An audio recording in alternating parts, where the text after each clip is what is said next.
I'm Shanna Maurizi, and I made the documentary How to Make It in Filmmaking.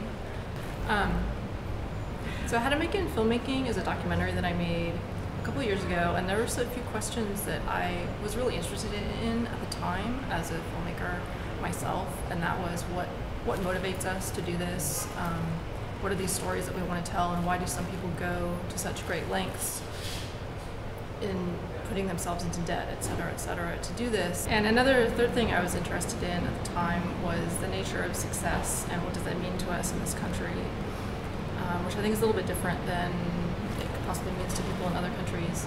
And so I started working on this documentary with Ari, and he's a filmmaker, a longtime fixture of Williamsburg, Brooklyn, and the filmmaking community there.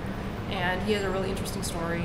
And so it follows his the arc of his career, which started at NYU in the 80s, and follows him through to the making out of his first feature film, which was a period war movie shot in 3 countries in 3 languages with no budget.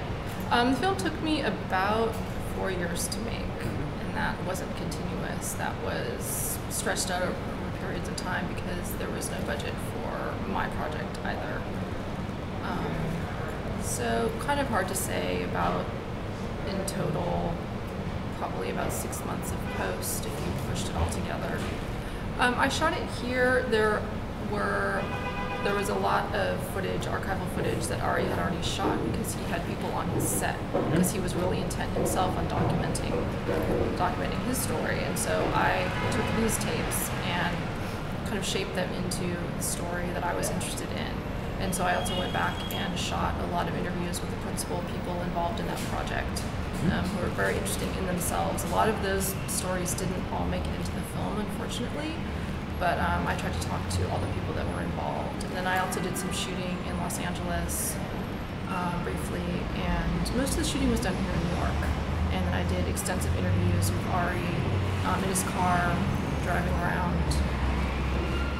This film premiered at Vision Fest in June, and it's played at a few other festivals, and now it's here in Anthology, which I'm really excited about. And I guess the third thing that I was interested in originally in making the film is I come from an experimental film background. I don't come from a documentary background, and I come from an art background. And so I was interested to see if I made a documentary, what that would be like.